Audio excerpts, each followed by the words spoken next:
She's the latest model 747. The Dash 8. Hurtling down the runway for a takeoff. Suddenly, the pilot has to slam on the brakes. Screeching to a halt, they glow red hot. Firefighters scramble, but do nothing. This isn't a disaster in the making, but one of the many tests the latest model 747 will face. If she bursts into flames, she fails. For almost 40 years, the Jumbo was the undisputed queen of the skies. Recently, she's lost that crown to the bigger Airbus A380. And the team at Boeing want it back. They're going to completely redesign this iconic plane in the world's largest building, the Boeing Megafactory.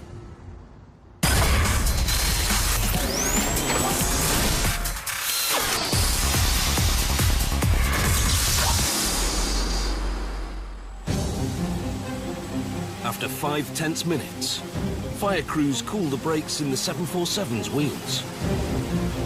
It's proof she can abort a takeoff safely and let passengers escape.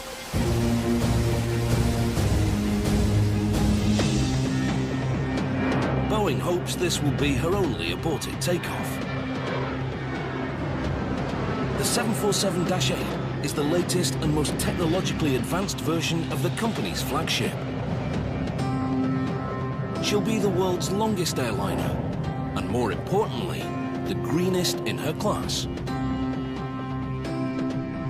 Like every Jumbo that graces the skies, she'll be born at Everett, Washington, just north of Seattle. Boeing's Megafactory is the largest building on the planet.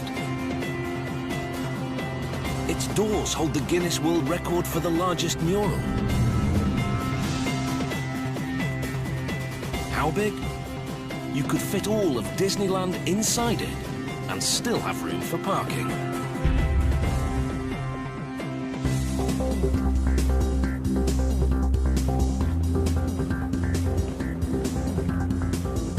This is more than just a factory.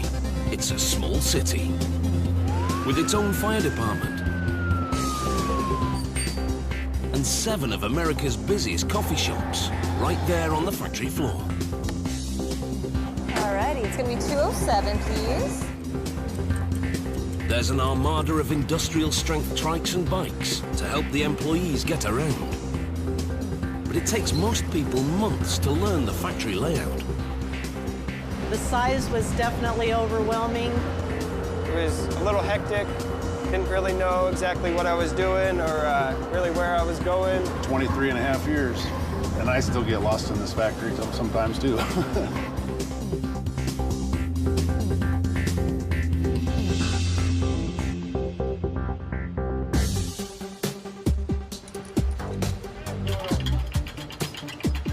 This cavernous building is so large, clouds have been known to form near the 11-story high ceiling. It's a bewildering jumble of aircraft parts in all shapes and sizes. But there is method beneath the madness. Each jet the company makes here has its own assigned space. This area is reserved for the company's darling, the 747.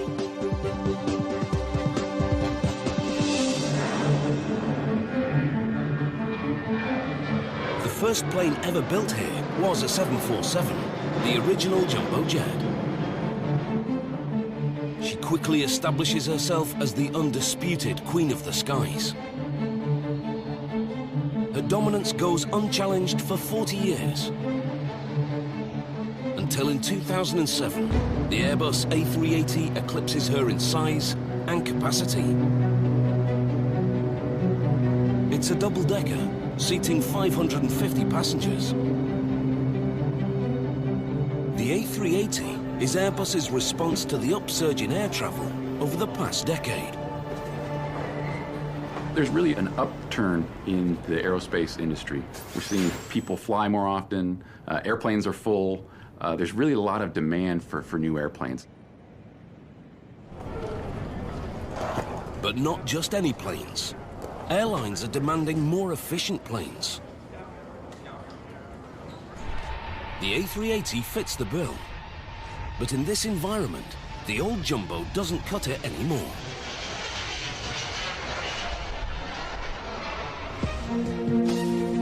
With soaring fuel costs and concern for the environment, she's become expensive and dirty to fly.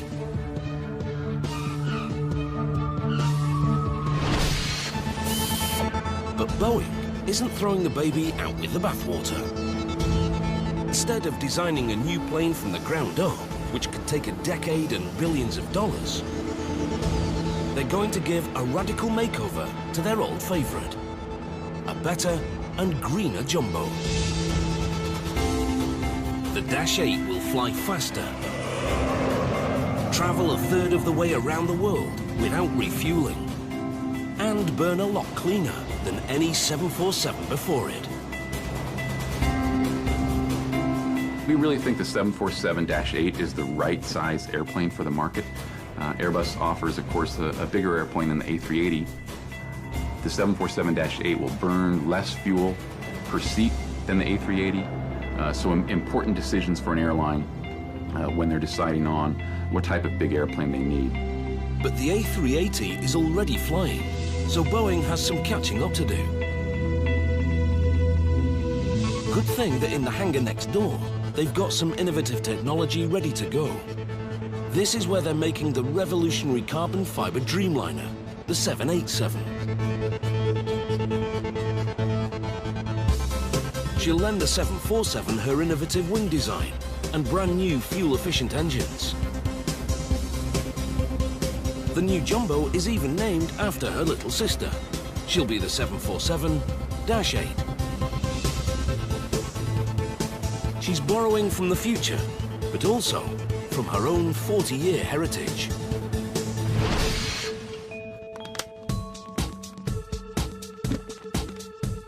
The 747 story starts in the mid-1960s. The invention of jet aircraft has created an upsurge in air travel. Demand for intercontinental flights is taking off. And one carrier leads the way, Pan Am. By 1965, Pan Am is desperate for bigger and longer-range jets. Its president, Juan Trippe, meets with Boeing's president, William Allen. He asks him to build an aircraft with a range of 5,000 kilometers that'll seat 350 people, twice as many people as any plane before. It's an unprecedented task for Chief Engineer Joe Sutter, known as the father of the 747. When we had to develop an airplane for 350 passengers instead of 100, how do you do it? And the first thought was to put one airplane on top of another. 40 years before the A380, Joe considers a double-decker. When my engineers got to work on it and we looked at the troubles with a double-decker, you could list a dozen of them. And that's where they conceived the idea of a wide airplane with two aisles. Legend has it, Pan Am's Juan Trippe tells Boeing, if you build it, I'll buy it.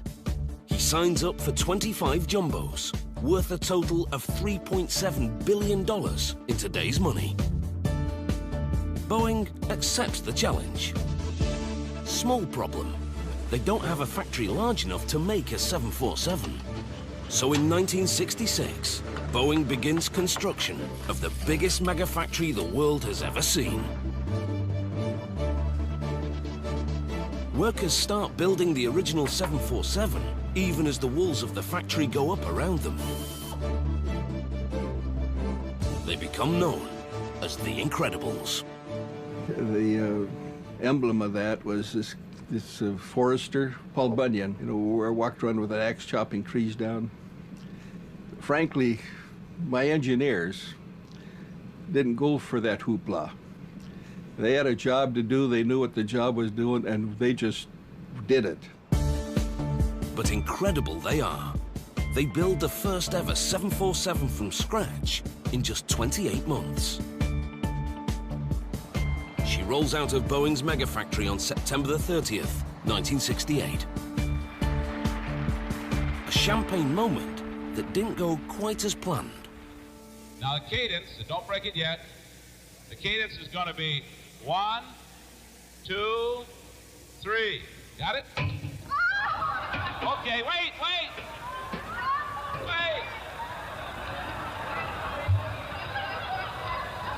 All right. We'll do it again. 1, 2,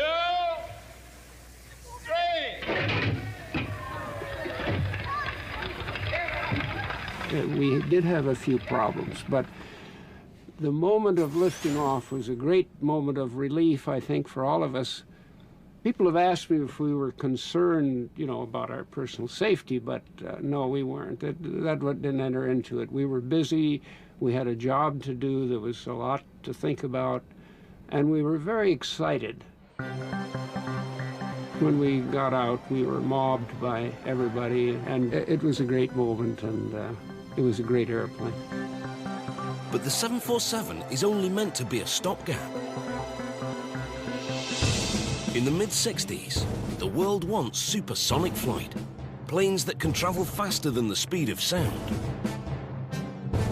Boeing reckons it will only ever sell 50 passenger 747s. It believes the real future for the jet set is its supersonic swing wing, which will go head-to-head with the European Concorde. But the supersonic dream proves an economic dead end. It's a gas guzzler. Boeing never gets beyond this full-scale mock-up. Instead, it's the 747 with more fuel-efficient engines that goes from stopgap to ruler of the skies. Since 1968, Boeing's built over 1,400 jumbos. Together, they've flown the equivalent of 101,000 trips to the moon and back.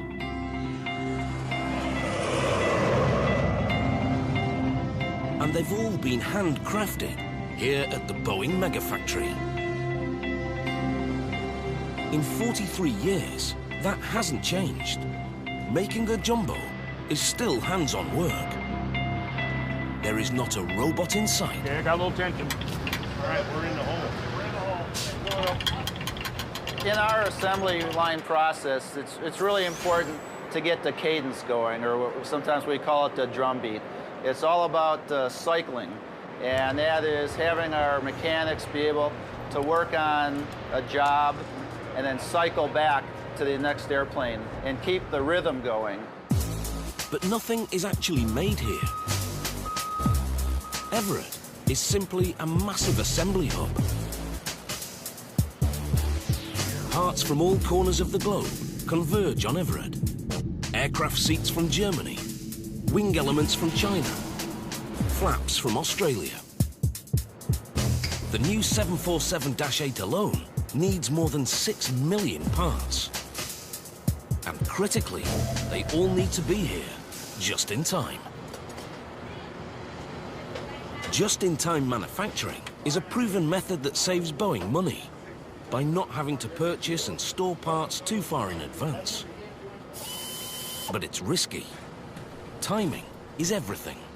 Yes, we do have part shortages. The key to our success in being able to keep manufacturing building is to make sure that parts that will actually stop the production system never become short. One of the biggest components you don't want hanging around is a $20 million engine. The engines are an expensive commodity, and so we're managing our money from a standpoint of WIP and inventory costs. So engines are usually put on in all of our models about a day or two before they roll out of the factory, and they come to us just in time. It's hard to misplace a 747 engine, but Boeing needs to keep track of over 6 million parts. Not all as obvious as a 7-ton engine. Yes, sir. How are we doing today? Good. I'm going to need a dipstick and probably a gun barrel drill over there. Every part is electronically tagged, giving Boeing an instant assessment of what's gone where. There you go. Anything else? Excellent. That'll do it. Good to go. Thank you. Thank you. Making a 747-8 starts with the most important part of all, the wing. The wing assembly area takes up a quarter of the Jumbo's factory space. The new wings of the 747 are the largest Boeing has ever built. Each one is big enough to fit 4 3-bedroomed houses on top. The wing design is crucial to making the new 747 more efficient and therefore greener. The 747 for the first 40 years had a 1960s technology airfoil, and the latest modern design airfoils that have been used on the 787 have a different shape of airfoil, which improves the lift to drag ratio, which improves the fuel burn on the airplane. The assembly starts with the wing on its edge to allow easy access. The wing skeleton is made of 3 spars which run along the length, joined by 55 ribs. This shape provides great structural integrity, which will be needed. The wings support the full weight of the plane in flight, the stresses of turbulence. Plus, each wing will carry up to 58 tons of fuel. The aluminium skin of the wing is attached to the frame with thousands of fasteners. Every one of them is vital. Mistakes here could cost lives. So each and every fastener is double-checked. We're fastening up the panel to the spars and torquing it with this nut setter. And then once we're done fastening it, we go through again to make sure it's all torqued down. As the wing nears completion, it starts to take on its unique shape. It's the shape of the wing that will lift a 440,000 kilo jumbo into the air. As wings move through the air, they create an area of low pressure above and high pressure below, which creates lift. Whenever the airplane is in flight, of course there's air flowing around the wing, and the net pressure, if you will, on the wing is one in an upward direction. There's just one problem. When these airflows meet at the wing tips, air from below the wing moves around to the top. This circular flow forms a vortex, or dirty air. This dirty air adds downward pressure on the wing and reduces the lift it can generate. The solution is slanted or raked wing tips. These new wing tips force the vortices to form at the very end of the wings and help reduce drag. The new design also creates new challenges. Test flights reveal a small vibration in the wings known as flutter. The wings have been oscillating up to 5 centimeters. During the testing on the airplane, we put the airplane through all corners of the envelope, the speed envelope, the altitude envelope. When we were at high speed with certain payload on the airplane and certain fuel, we did notice a small vibration of the wing and engine combination. In extreme cases, flutter could bring a plane down by literally shaking the wings off. To meet regulations and prevent delays, the problem with the wing needs to be eliminated, or it could ground the 747 program. And not for the first time.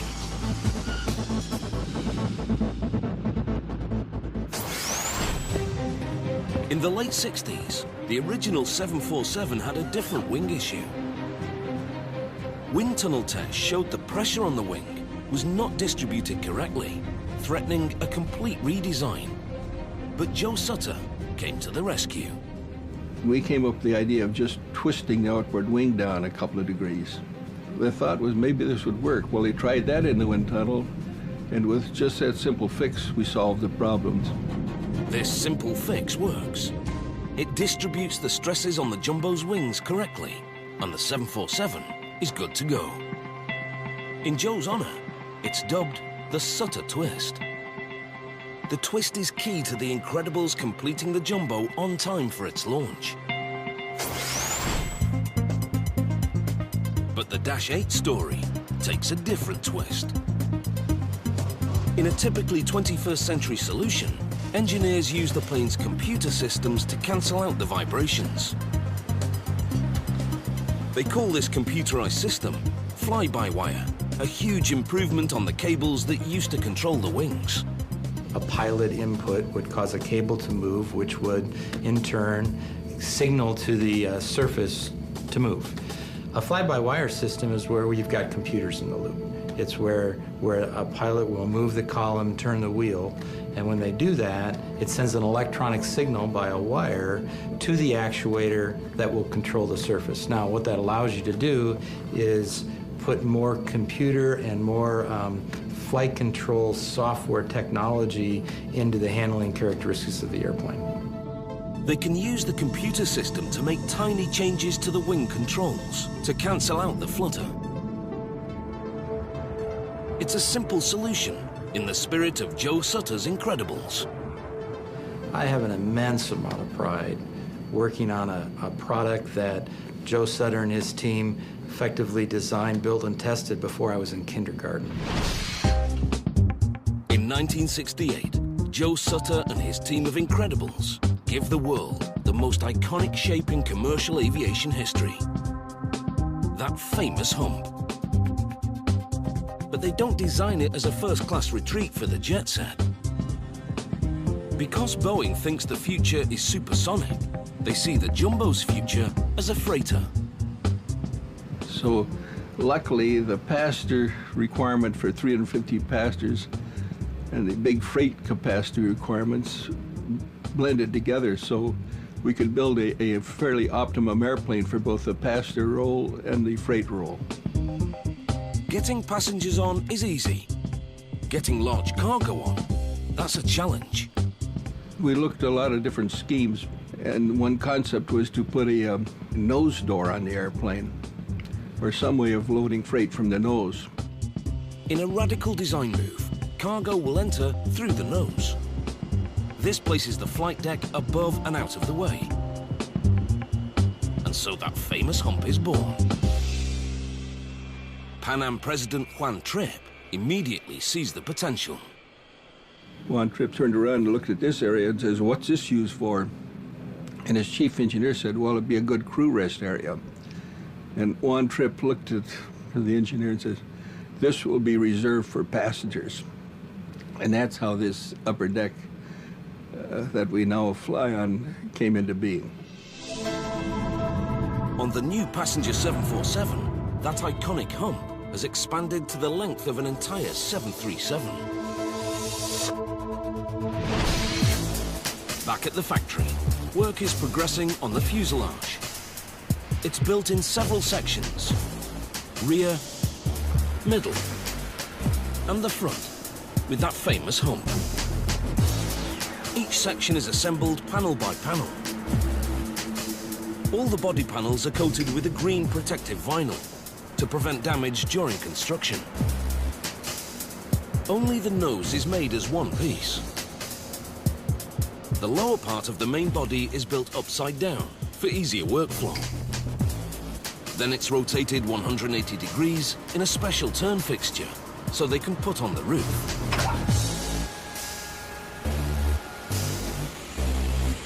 Once assembled, it's so unwieldy, only a mammoth 34-ton crane can lift it. A total of 26 cranes on 50 kilometers of ceiling tracks fly the sections around the massive complex. You gotta tell all the airline pilots that, hey, we flew them first for you. We can just pick it up and fly it wherever it's gotta go, set it back down, and people get to go to work on it. There are a couple people that have a pair of heights that are in this job, but it's best if you don't. Before the fuselage pieces are moved to their final assembly position, it's critical to make sure that nothing is left behind. A loose bolt could cause a disaster if it rolled into the wrong place, such as an engine or even one of the fuel tanks. Every rivet, every fastener you put in, it could be a critical item. I remember an old saying I heard years ago, quantity is something you count, quality is something you count on. It's 2 a.m., but Boeing never sleeps. Inside the world's largest building, an extremely complicated maneuver is underway.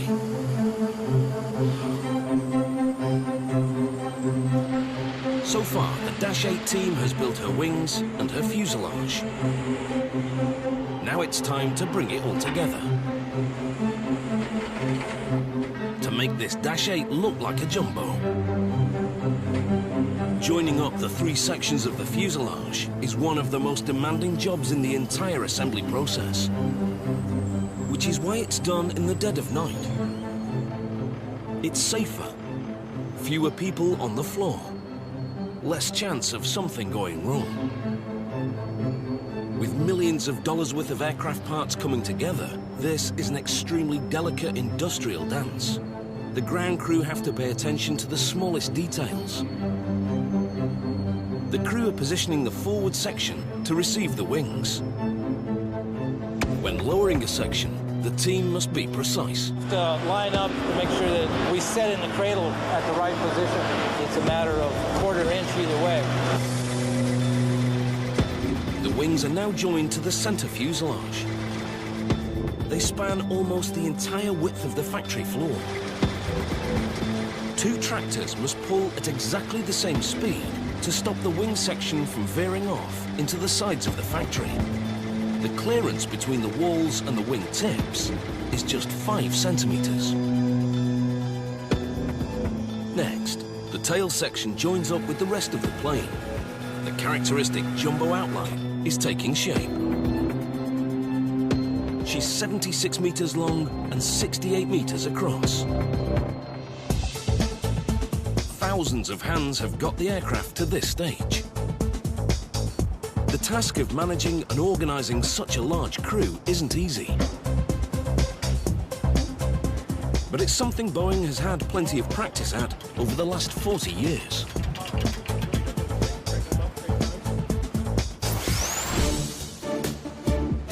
During the early years, Boeing faced a financial meltdown. It came close to bankruptcy. There were layoffs and pressure to halt development. Running the 747 program was a real challenge. We were working very hard to get all of the drawings out at that time, so the engineering department was peaking out at about 4,500 people. I was asked to make a big cut in that. We needed 800 more engineers.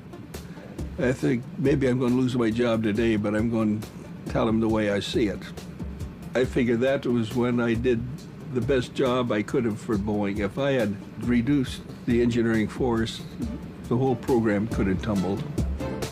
The latest jumbo jet program also has the potential to tumble. In 2008, Boeing's machinists go on strike for 2 months, throwing an already tight schedule into disarray.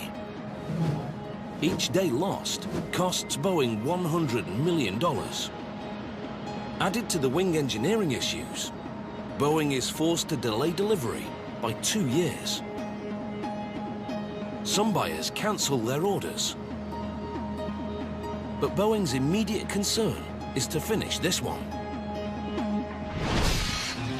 It's time to give her some power. Time for the new engines. 4 revolutionary ones. The old 747 engines consume over 12,000 liters of fuel per hour. With oil prices at an all-time high, airlines are seeking any way to minimize fuel consumption. Finding a more efficient engine is critical to the Dash 8's success. General Electric is at the forefront of jet engine design. The These brand new engines are the most efficient they have ever made. Boeing challenged GE to adapt them for the new 747. But they don't come cheap. With a list price of $20 million each, these engines are the new Jumbo's single most expensive component. But they are worth every cent. Composite materials used in the fan blades and casing trim 180 kilograms from each engine. Multiply that by 4, and it equals almost 10 extra passengers. And with fewer fan blades and lower turning speeds, these are the quietest engines GE has ever made. They can push through more air with less work. And that means burning less fuel. So how do they do that?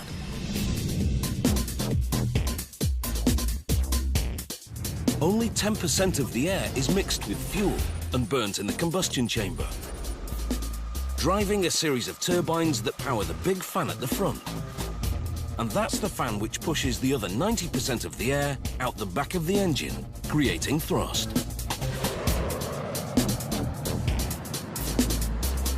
Despite burning less fuel, 4 of them can propel a fully laden 747-8 at over 1,000 kilometers per hour.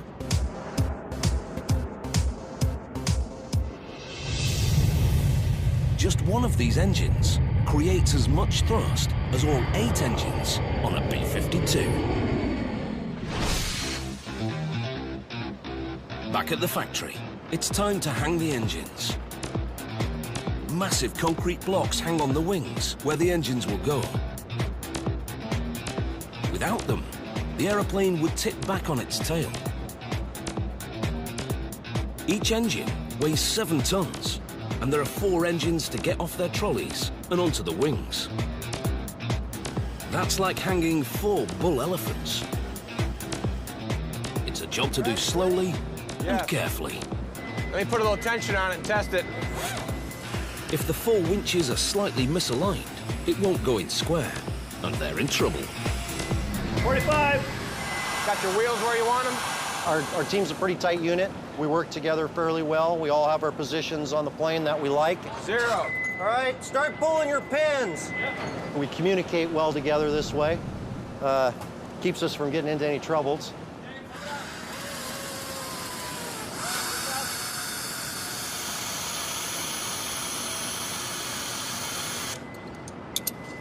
Harness up for safety. For safety. We're about 12 inches away. We're going to pull the bolts from the front fitting. There's a pin up front that lines up the forward mount. So we lube that up with anti-seize. We'll come up another 6 inches, make sure everything is clear. Then we'll come up the last 6 inches and then put all 4 bolts in. Very close tolerance, within a 1,000th of an inch. Come on up.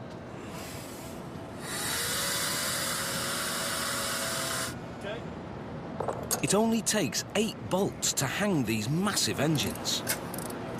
All 4 started, all grabbing.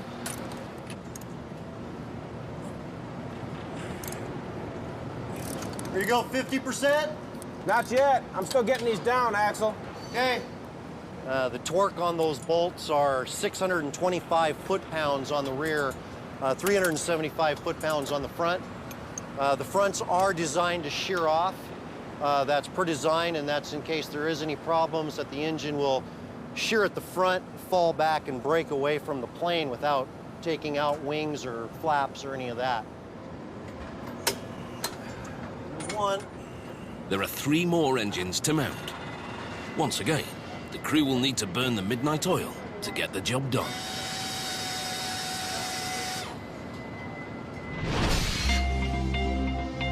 After weeks of painstaking work, it's almost time to switch the beast on. But first, there's more painstaking work. Every circuit needs to be checked, one by one. This plane uses a lot of electricity, enough to power over 50 households. 214 kilometers of wiring runs through the aircraft. It all converges in the electronics bay. It's the plane's nervous system.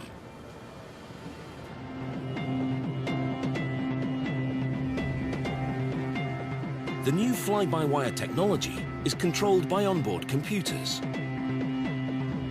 But it's not totally automated. The pilot can override the computer. And there are multiple layers of backup if something should go wrong. If I were to lower the flaps, it takes hydraulic systems to do that. But if for some reason the hydraulics were unavailable, we could use the air or pneumatic air pressure to lower the flaps. If that was unavailable, we could use electricity to lower the flaps. So there's multiple layers of redundancy. Technicians use a special computer to send a test signal to every single circuit. Chicken Rigger 10495. On. Okay, Kilo 2. Bravo 24 and Bravo 21. Off. The moment of truth. Time to plug in the factory power supply and fire her up for the first time.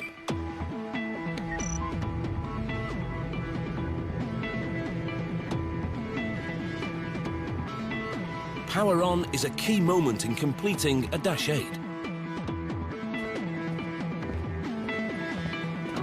With engines in place, this jumbo is almost ready to take to the skies. But first, she needs an interior. Like the GEnx engines and wings, her new interior is borrowed from her little sister, the Dreamliner. There's new colors, more space, and mood lighting. Boeing customers have their own idea of interior design. Each wants their jumbo painted in their colors, inside and out.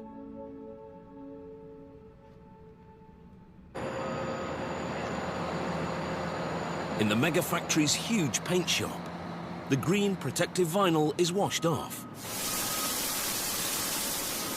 A base layer is sprayed on by hand, followed by several coats of color, depending on the customer's livery.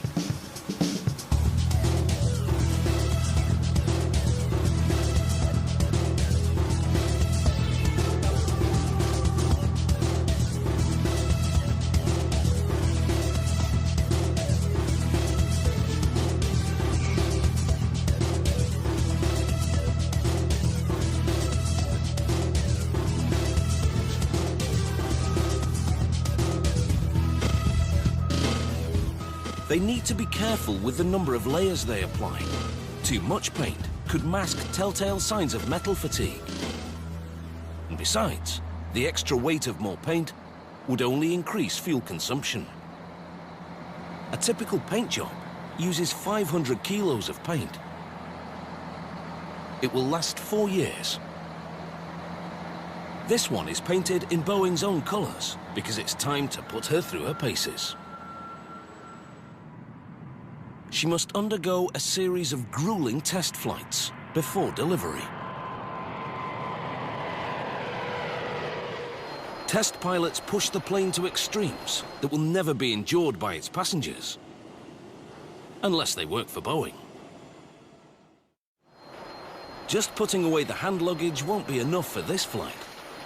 These Boeing engineers have to tie everything down, from their lunch to their laptop.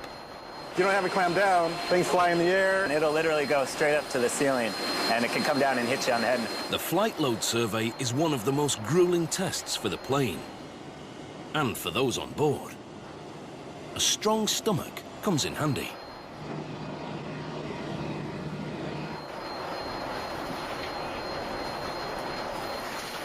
It might look like fun, but it's serious business.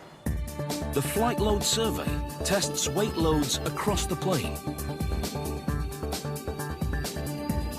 The pilots perform extreme maneuvers, pitching the plane up, then down, going from 0 gravity to 2 Gs in seconds, stressing the fuselage and the wings. It's great fun for them for the first couple of minutes, but imagine that we do this for several hours at a time. Sooner or later, maybe it's not such great fun anymore. During these tests, the weight distribution of the plane is controlled using water. The pilots and engineers can pump water through barrels to shift weight along the fuselage. This simulates various load configurations the plane might encounter when it's in service. At the forward center of gravity, aft center of gravity, heavyweight, lightweight, we need to be sure that over the entire range of operating envelope of the airplane that the characteristics are good. Next, the Dash 8 faces the grueling velocity minimum unstick test. Test pilots try to take off as slowly as possible. This forces the tail to scrape the runway. To pass the test, the plane must safely lift off at this speed. If a pilot were to inadvertently abuse a takeoff and the tail were to strike the ground before takeoff, that the airplane can still lift off safely in that attitude. And so when we do that, we attach a long wooden block on the tail so that we'll drag the tail on the ground and we don't damage the skin of the airplane that way.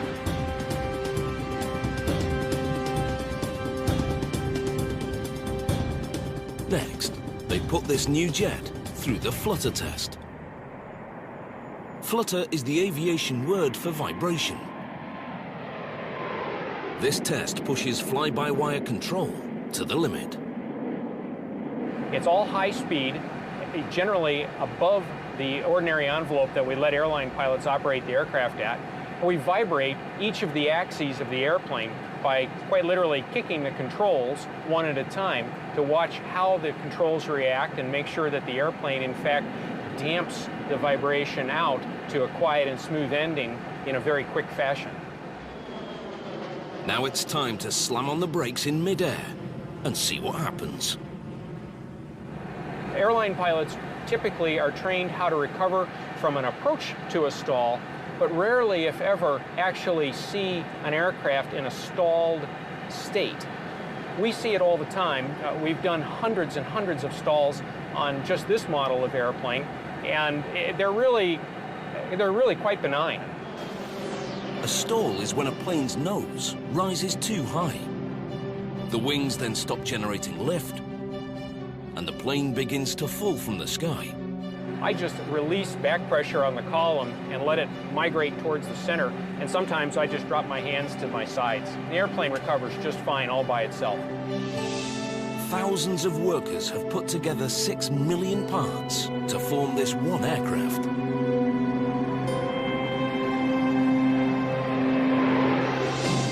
She's conquered everything the test pilots could throw at her. She's survived manufacturing delays and deadlines. For just $333 million, you can have a brand new Boeing 747-8 all of your own. The new Jumbo is ready to take on the ultimate test. Competition in the skies. I would tell new pilots of the 747-8 to be excited.